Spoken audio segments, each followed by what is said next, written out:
ምልክቶቹን ከመመልከታችን በፊት ጥሩ ህልም የምንለው በትክክል ምንድነው? በሳይንሱ ዓለም ጥራት ያለው ህልም የሚታየው ሪም ስሊፕ በሚባለው ጥልቅ የእንቅልፍ ደረጃ ላይ ነው።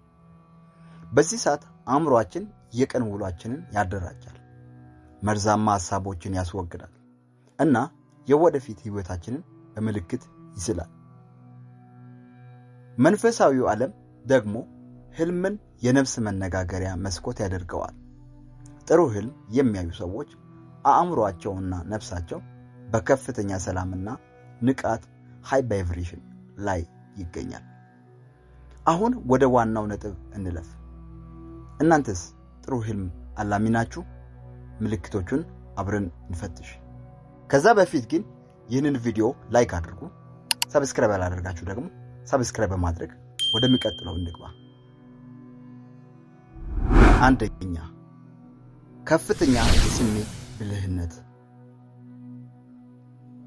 የመጀመሪያው ምልክት በንቃት ህይወታችሁ የምታሳዩት ባህሪ ነው። የሰዎችን ስሜት በቀላሉ የምትረዱ፣ ለሌሎች የምታዝኑ እና የራሳችሁን ስሜት መቆጣጠር የምትችሉ ከሆናችሁ እናንተ ጥሩ ህልም የማየት እድላችሁ እጅግ ከፍተኛ ነው። ለምን መሰላችሁ? አእምሮአችሁ በቀን ውስጥ ስሜቶችን በጤናማ መንገድ ስለሚይዟቸው በሌሊት ደግሞ ወደ ውብ እና ሰላማዊ ህልም ይቀይራቸዋል። ሁለተኛ፣ ህልምን በግልጽ ማስታወስ። ብዙ ሰዎች ህልምን ካዩ በኋላ ወዲያውኑ ይረሱታል። ነገር ግን ጥሩ ህልም የሚያዩ ሰዎች ከእንቅልፋቸው ሲነቁ የህልማቸውን ቀለም፣ የነበሩትን ሰዎች ድምፅ እና የተሰማቸውን ስሜት ልክ እንደ ፊልም ዝርዝር በዝርዝር ያስታውሳሉ። ይህ የሚያሳየው በአንተ ወይም በአንቺ እና በድብቅ አእምሮ ሳብኮንሺየስ ማይንድ መካከል ጠንካራ ድልድይ መኖሩን ነው። ሶስተኛ፣ የሉሲድ ህልም ወይም ሉሲድ ድሪሚንግ የሚባል ልምድ። ይህ በጣም አስገራሚ ምልክት ነው። በህልማችሁ ውስጥ ሆናችሁ ቆይ ይህ እኮ ህልም ነው ብላችሁ የምታውቁበት ጊዜ አለ። ይህ ሉሲድ ድሪሚንግ ይባላል። ጥሩ ህልም የሚያዩ ሰዎች በህልማቸው ላይ ስልጣን አላቸው። ህልማቸውን መምራት፣ መብረር ወይም የሚፈልጉትን ነገር ማድረግ ይችላሉ። ይህ የአእምሮ ንቃት ከፍተኛ ደረጃ ላይ መድረሱን ያሳያል። አራት፣ ከእንቅልፍ በደስታ በጉልበት መንቃት። የእንቅልፍ ሰዓታችሁ አጭር ቢሆን እንኳን ጠዋት ስትነቁ ሙሉ ሰላም፣ መረጋጋት እና ደስታ የሚሰማችሁ ከሆነ ሌሊቱን አእምሮአችሁ በጥሩ ህልሞች ስታድሱ አድሯል ማለት ነው። መጥፎ ህልም ሰውን ያዳክማል። ጥሩ ህልም ግን ነፍስን ያድሳል። አምስተኛ፣ የተፈጥሮ እና የጥበብ ፍቅር።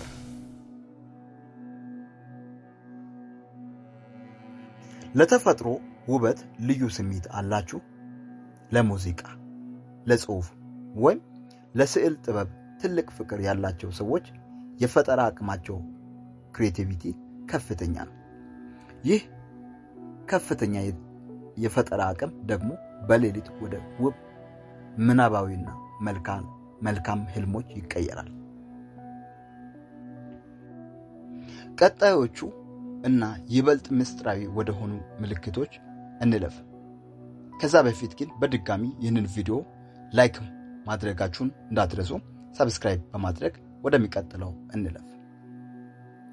ስድስተኛ፣ ጠንካራ የውስጥ ወይም ኢንቴንሽን። ስድስተኛው ምልክት የውስጥ ስሜት ነው። ጥሩ ህልም የሚያዩ ሰዎች ብዙውን ጊዜ በቀን ህይወታቸውም ይህ ነገር ሊሆን ይችላል ብሎ ያሰቡት ነገር በትክክል ይከሰታል። የውስጥ ድምጻቸው በጣም ጠንካራ ነው። ይህ ስሜት በሌሊት ደግሞ በመልካምና መሪ ህልሞች አማካኝነት ይገለጻል። 9ኛ በህልም ውስጥ መብረር ወይም ውሃ ማየት።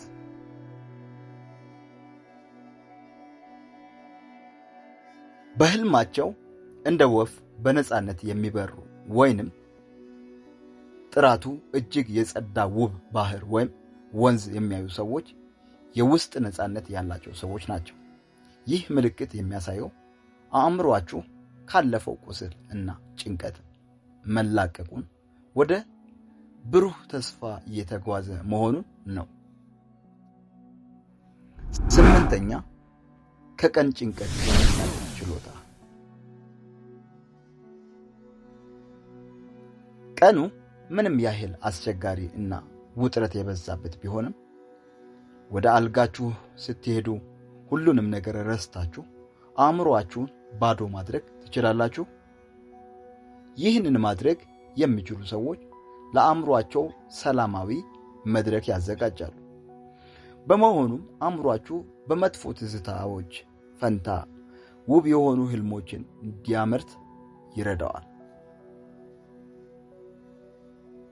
9ኛ የደጋፊና የአጋዥ ሰዎችን በህልም ማግኘት። በህልማችሁ ውስጥ በችግራችሁ ሰዓት የሚረዷችሁን ሰዎች፣ ብርሃን የለበሱ አካላትን ወይንም ጥበበኛ ሽማግሌዎችን ታያላችሁ። እነዚህ ህልሞች የመመሪያ ህልሞች ጋይደንስ ድሪምስ ይባላሉ።